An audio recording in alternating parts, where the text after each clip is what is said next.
my dad. He knew everything. So unfortunately for me, I didn't realize it, but he liked to make stuff up.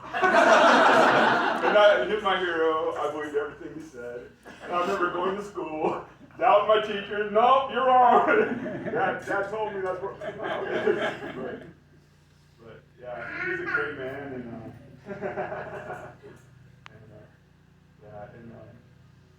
that's all I wanted to add.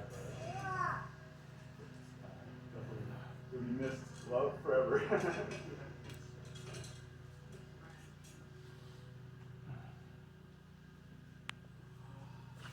I'd like to make one comment about what you said about Bill and advising you always to walk when you go. And my brother Cam and he were good golf friends. He's my brother's class of '66, and they've been friends for since '67 probably. But we would golf over at American Lake, and Bill was by far the oldest in the group and the only one walking. And he insisted.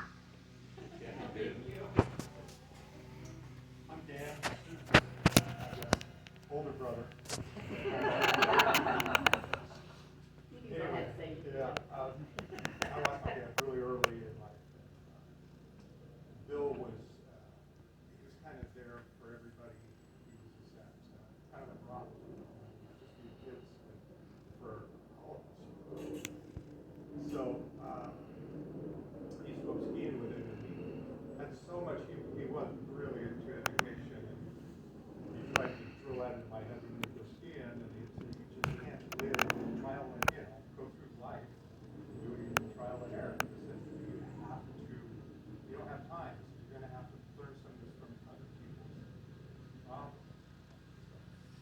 I didn't necessarily do that, but it was always nice to know that, because you always knew with Bill that he didn't have an agenda. He was looking out for your best interest. And so everybody needs that. That's hard to find. Dads are great that way. If you have a good one, you can always go to him and ask him for that. So he was there for me, and so for you kids, even though you're older now. Here, somebody talk to me. I won't have an agenda. I will look out for your best interest. It was a big deal. Really a big deal. We really miss Bill. He was one of a kind. His humor was, I enjoyed it. Every bit of it.